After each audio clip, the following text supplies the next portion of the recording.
You're entering the MSP Zone, a podcast for the managed services community, covering news, analysis, and interviews from around the globe. Elevate your MSP game by staying in the MSP Zone. And now, your host, Charles Weaver. Modern lead generation is a racket. That's our kickoff segment for today's MSP Zone. Modern lead generation. We're going to get more involved in it. We're going to talk about lead generation tactics, what works, what doesn't work, give you our opinion. Right or wrong, it's just an opinion, and hopefully generate some ideas to get you going along your path of hopefully growing your MSP practice in a way that will make sense to you, and one that won't go against popular thinking and convention. Before we get started, though, I would like to ask all of you a very, very simple, quick favor. We're trying to get enough subscribers and momentum in our social media platform to do some live streaming, which, you know, we're getting some feedback from some of you saying, hey, yeah, it would be nice to do some MSP Zone live stream, have some guests, have some Q&A that are live. And I think that would be fun. To do that, however, you need to have a certain number of people following you, subscribing to you, and whatnot. So if you wouldn't mind going over, even those of you who are just listening to this, you're not even seeing the awesome visual stuff that's going on behind the scenes. Go over to youtube.com @MSP Alliance, click the subscribe button, hit the like button, and that will really help us out because it'll tell us, number one, that you're out there, you're listening, you're watching, you'll like the material. That in and of itself is awesome. Is also going to help us get to that magic point to be able to start doing some of these live streams and continue to improve the content experience. When I say modern lead generation is a racket, what exactly do I mean? Okay, I'll tell you exactly what I mean. I think lead generation, as I'm seeing it today, is garbage. 100% straight up pure garbage. I get it's not even a daily basis now. It's on a probably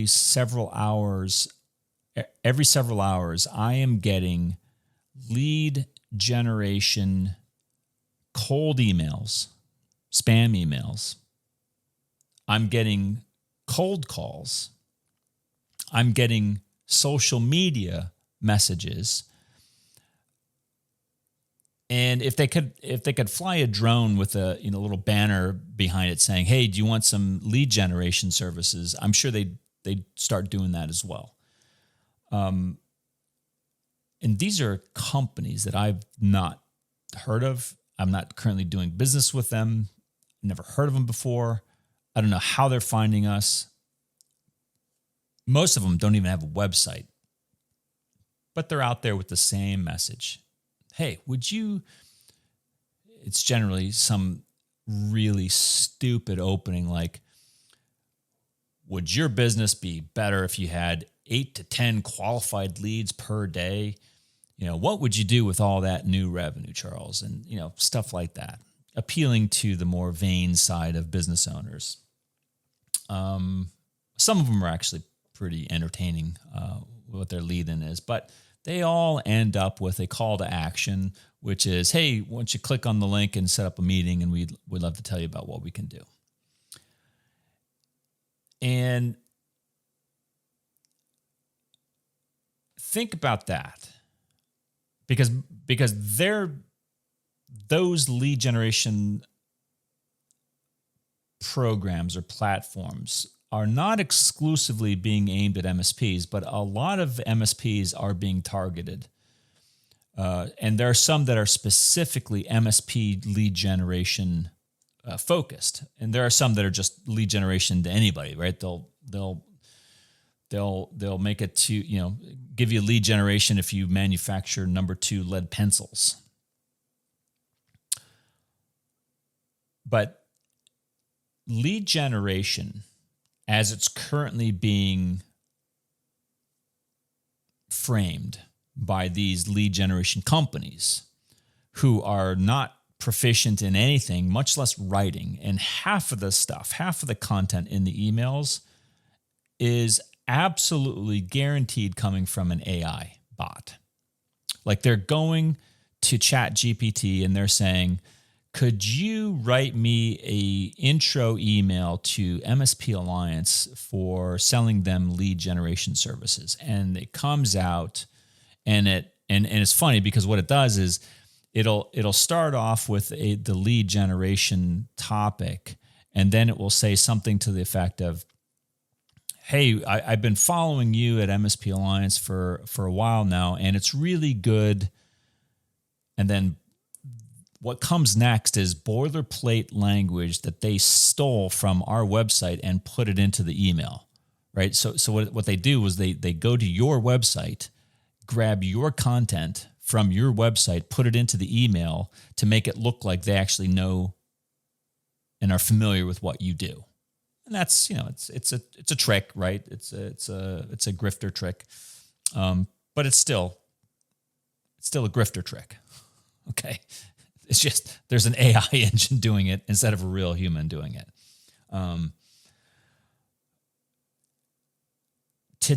Earlier today, I was on a webinar with Chris Massey over at Enable, and we did an Enable webinar to their partner base, talking about control frameworks, which actually we're not going to talk about on this episode, but we've talked about control frameworks in the past, and we'll undoubtedly talk about it again in the future. But actually, we do talk about control frameworks next. How about that? For about an hour, we were having a really awesome conversation, Chris and I. It was just Chris and I on the webinar, just chatting about compliance, control frameworks, what's working for MSPs, what's working for MSP customers, and things like that. And I'm thinking, right, all the questions that were coming in, really good questions about how modern day MSPs should be positioning their practice to be taking advantage of obvious pressure on managed services customers and compliance, regulatory, cybersecurity, risk-related themes. And I'm getting emails, cold call emails that are soliciting their lead generation services. And I'm thinking, gosh, how many of these MSPs that were on that webinar, what are they going to do if they actually start using some of these lead generation cold calling services, trying to pitch things like compliance, control frameworks? How is it ever going to work? Why would it ever work?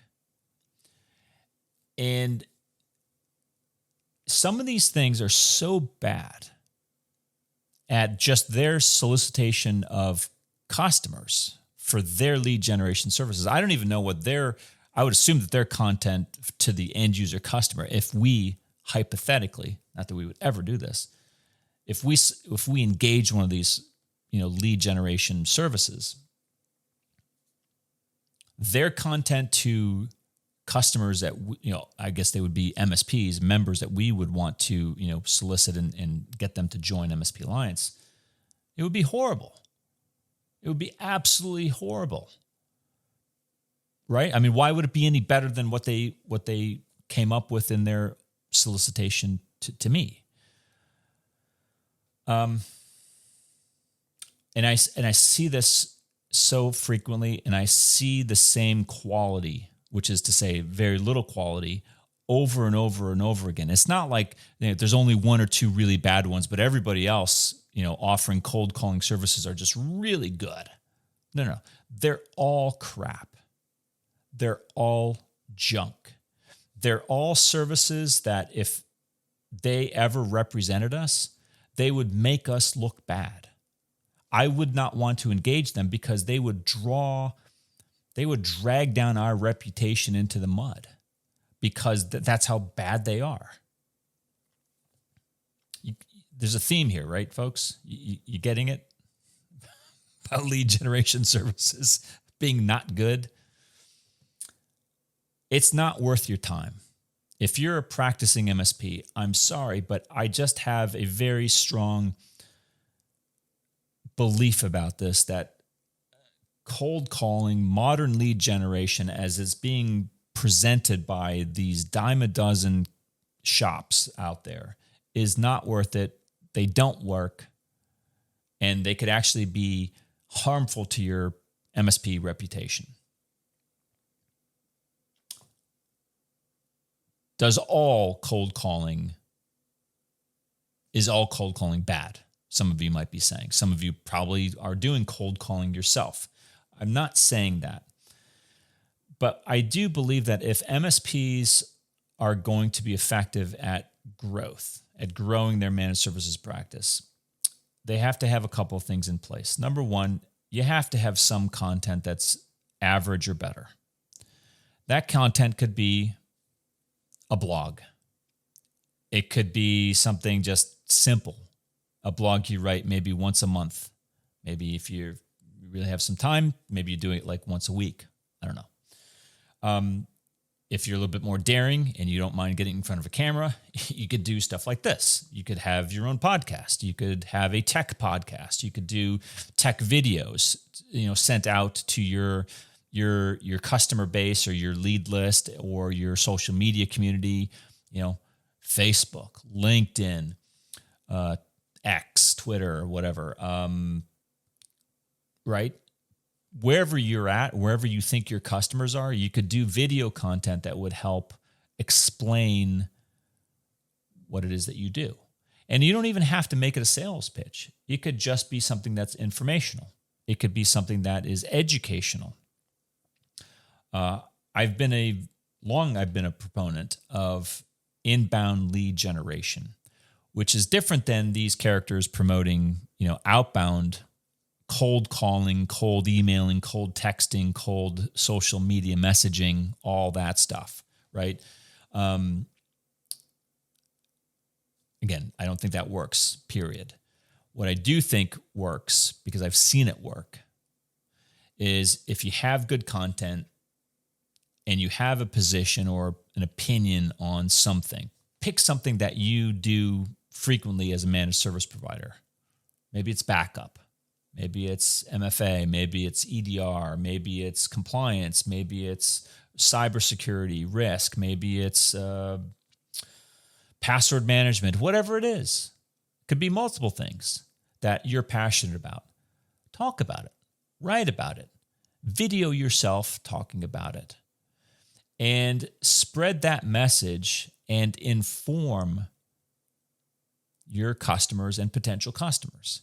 If you do that, you'll get leads. If you do that, you could even do cold calling, and you could say things like, hey, we're going to have a webinar on this topic. We thought you might be interested. If you would, here's the registration. You could do things like, hey, we're going to have a lunch and learn where we're going to be talking about small businesses in the metro area and how you can lower your overall cyber risk. Limited to the first 20 people who register, lunch is on us, whatever. I mean, there are so many different innovative, low-cost ways that you can generate leads and opportunities to talk to people, which is what I call leads or lead generation, that do work. But I implore you, don't fall for this racket of, I don't even know what you call them. They're just, I think most of them are social media lead gen shops. And, you have to have a message first. No lead generation company is going to give you a corporate brand or a corporate message. That has to come from you. And until you have that epicenter, that core of what your MSP practice is all about, what you're trying to accomplish. And until you have that, you can't really talk about it. You can't express it.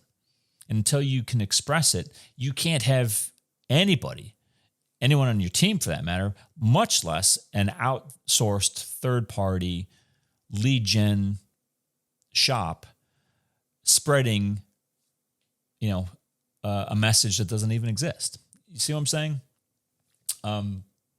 Content.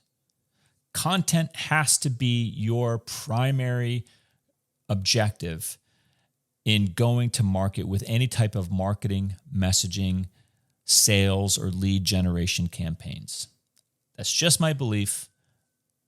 I could be wrong. You may have a very different approach that is working. If you do, I would love to hear it. Drop a comment, send us an email, mspzone@msplines.com. Call in. We'd love to talk to you. It's just I would like to think, well-informed opinions based off of a fair number of conversations and feedback from MSPs who have tried these types of, platforms. And, for the most part, well, not for the most part, I've never heard of anyone saying that they tried some of these lead gen social media things and had it work. Not one. I'm not aware of practicing MSPs right now that are using this, that are happy with their lead gen. Happy MSPs with their lead gen efforts are doing something that invariably centers around content creation and amplifying their content in certain areas and in certain ways. That should be your area of focus for growth. If you're not an expert in that, which I get help. There are plenty of firms that can help you construct content. They can do things like, get you lighting if you want to do the video, and they can tell you how to record it and how to audio and do all the fancy stuff that we do. It's not actually that fancy, but it actually took some time for us to learn. But it can be learned, and it can have a very powerful impact in your organization's ability to communicate at scale to people that you want to talk to. But these cold calling centers, shops, and they're not even cold calling. It's not even about calling on the phone anymore. It's about just spamming your message because your social media messaging platform. Because I'm getting them. They're like somehow getting in there, and they'll try to sneak in there and be a LinkedIn friend. And then once you accept, and they say, "Hey, do you want to get 8 to 10 new leads?" And it's like complete misrepresentation of who they are. And why would you want that to be a potential customer's first impression of your company? You see what I'm saying? I don't think it's worth it. Moving on.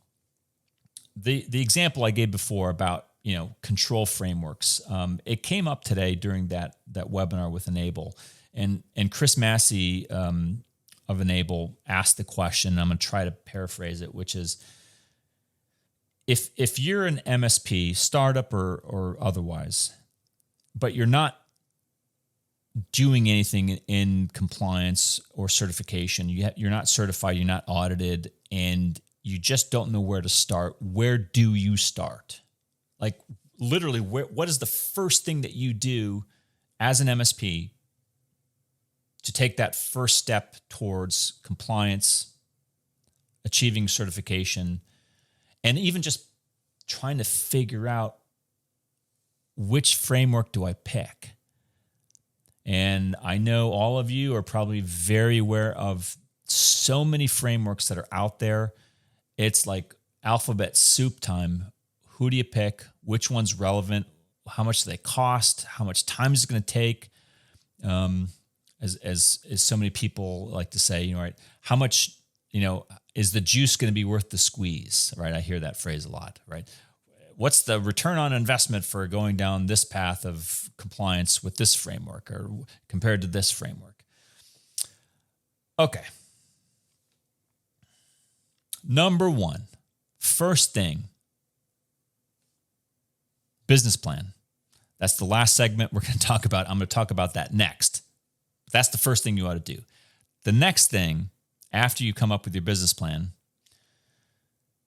is you figure out, because this stuff actually can change even after you've got an existing business plan in place. So the business plan could and likely will need to be updated in this one regard. The types of customers you're taking on today versus the type of customers you took from day one might reasonably be different. It's quite reasonable to expect that could be a very different set of customers.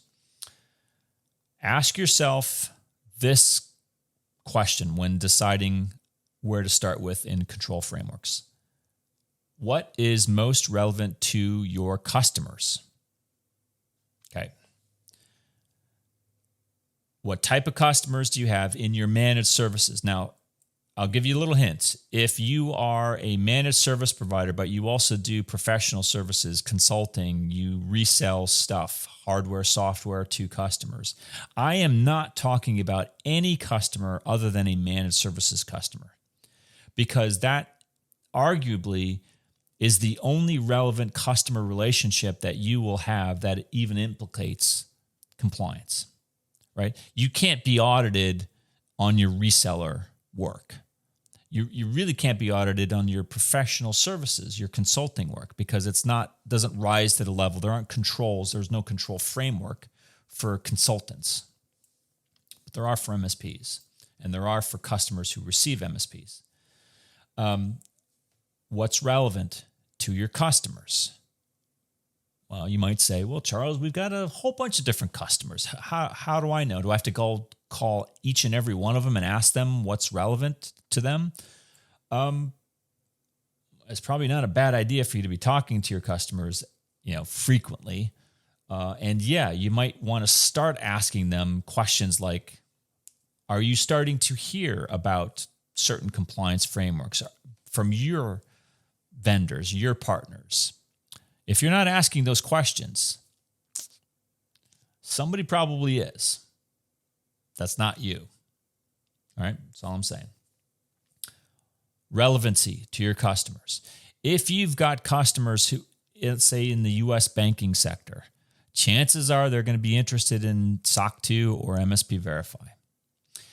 If you have customers that are in the defense industrial base, chances are they're going to be sensitive to and hearing a lot about CMMC. If you have customers that happen to be in Europe, mainland Europe, not the UK, mainland Europe, continental Europe, chances are they're going to be highly responsive to things such as ISO 27001, so on and so on. Every country could be a little bit different. Every market vertical, service vertical could be a little bit different in terms of the types of control frameworks that might be pressuring that customer at any given moment. That's your first step, is understanding where the pressure is coming from your customers. Step 2, stop thinking about achieving each and every certification out there, because you could go broke doing it, and you could easily end up spending all of your time being certified instead of being an MSP. That's not really any fun. There's no money in being certified all the time. Our advice, and this is from 20 plus years of experience, so I ask you to have a little bit of faith in what I'm about to say. Do it once and then translate. What does that mean? It means document your MSP controls first. If you don't know how to do that, call us up, email us, and we'll help you do that. Document your internal MSP controls first. Don't go to ISO and copy their controls and put it and cross out the name and say, your MSP name at the front of it and think that, I've got all the controls I need. Because I'll give you a little hint. ISO is not an MSP framework, and you're going to be missing a ton of stuff that is going to be necessary for you to be a good MSP. Okay? I'll just tell you that right now. Document your internal MSP controls first. Then, when you have done that, you will be in a really good position to be able to map, crosswalk. We use the term crosswalk in the Enable webinar today, and everyone seemed to like that. Crosswalk. I'll use the term translate your MSP internal controls to your customer controls. All right? You see how that works? You do it once, and then you translate, you crosswalk, you map to other frameworks. And if you do it that way, you're not chasing your tail, trying to figure out, oh my gosh, I just completed the security section for CMMC. Oh, but now I got to go over and complete the same stuff for ISO. Oh, but wait, I have to go over and do the same thing for PIPEDA in Canada. Or no, I have to go and do the same thing for the trust services criteria for SOC 2. You're always chasing something in that approach at great cost of time, resources, and money. You do it once. You come up with your core security controls, whatever they are for your MSP practice, and you're going to have different controls. Not all MSPs are going to have exactly the same controls. And then you start to translate to your customers. And if you happen to have a customer that is, I'll just use the term or the example of CMMC. They're sensitive to CMMC. Well, guess what? If they're a managed services customer of yours, your security controls are probably, at least a good number of them, are going to be relevant to that customer's CMMC controls as well. You see what happened there? By doing a simple thing like documenting your security controls, you now are capable of translating, crosswalking, mapping, whatever term you want to call it, connecting your controls to your customer's controls in whatever framework that they care about. But you didn't have to go crazy by chasing all these frameworks. You just focused on yours first, and then you focused on what, if any, controls your managed services customers were consuming from you. And here's a big tip of the day. This is worth a lot of money, all right? Pay attention to this, seriously. If you do that little sequence that I just articulated, what you will also have by deduction is you will have a good understanding of what controls are and are not being met at your customer environment because of services that they are or are not consuming from you. Example, if you document that you not only back up your own internal data as an MSP, but that you also have backup as a service. And let's say CMMC, in this example again, the customer is not backing up their data from you. They're not doing it internally themselves, and they're not having anybody else back up their data, right? It's possible. Well, in that example, you, the MSP, have met a control, many control frameworks specific to backing up data. But the customer has what we might call a gap, a control gap, or a big bullseye for all the cyber hackers out there, right? Oh, they're not backing up their data. Well, this is a great opportunity to go deploy some ransomware, right? But now you know that that customer is not going to get compliant in that one framework probably multiple frameworks, because they all at some point are going to ask a question: how are you backing up and protecting your data? And if they're not getting it from you, that's going to be an exception. That's going to be a red X, right? It's going to be a non-compliant area for many, many control frameworks around the world if a customer is not getting backup as a service. And there are many, many other examples, folks. But that's how you do it once. Start with your MSP controls, documented, and then transferred, translated, crosswalked, mapped, all of it, to all of your customers who want to participate in such an exercise. And you will be in a very good position to not only know what their overall risk is, but you will be in a very good position to be able to tell them, look, you're not going to really ever become compliant in any of these major frameworks until you start to really do some things, starting with, let's start backing up your data. Can we start doing that? That is the best case approach that I see, that we see MSPs taking today. It's how forward-thinking MSPs who are not only certified, but are being very progressive or very advanced in their handling of compliance-related topics with their managed services customers, is because they understand the gaps and the areas of coverage that the customer receives from the MSP just because the MSP understands what their own controls are and they've got them written down.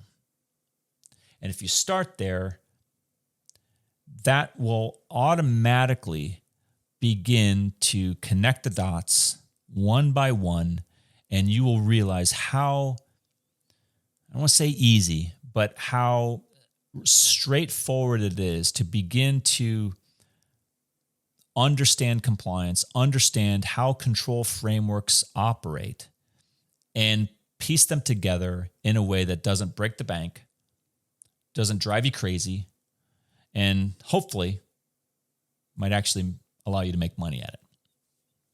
Give it some thought. If you have questions, and I know some of you might be out there, scratching your heads, brains are exploding, saying, "Oh my God, this is way too much." Happy to walk you through this. Happy to get on a phone call, talk you through the approach again, be a little bit, more proscriptive about certain things, answer questions. That's what we're here to do. I want to finish with the business plan. It's a good fundamental. Those veterans out there listening to this, you're probably saying, yeah, we already have a business plan. All right, well, you should probably still hear about this. But those of you who are kind of startups, and I know there's a lot of you out there that are watching this, listening to this podcast, you're joining MSP Alliance. Great. This is for you. Your business plan is so critical to your overall success that I wouldn't be doing anything until I had a business plan written down as an MSP.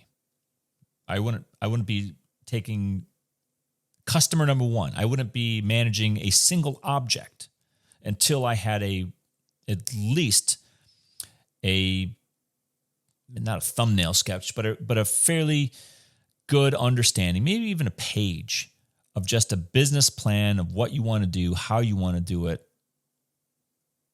written down. Because what will happen when you have that business plan, several things actually can happen. It's going to give you incredible clarity about the types of tools you need. It's going to give you incredible clarity about the type of services you intend to deliver and to whom you want to deliver those services to.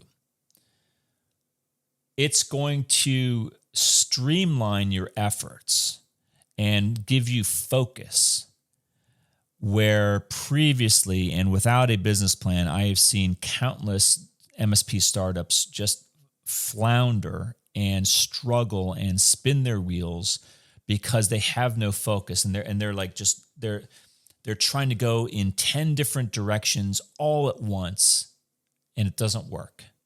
And I get it, because you're a startup, you're trying to make ends meet, you're trying to generate revenue, and you're just going in whatever direction seems like it's going to be a payoff. I get it.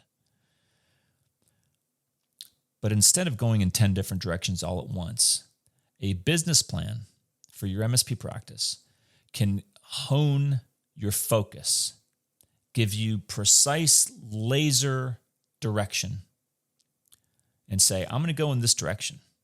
Maybe a good direction, maybe a bad direction. I didn't say that. But it's going to give you direction, and at least you're not going to be doing that 10 different directions at once. To give you focus on where to go, where to head, and what you're going to need to get there. Now, you may say, I have a reasonable hope, gut feel that this direction is the right path for us.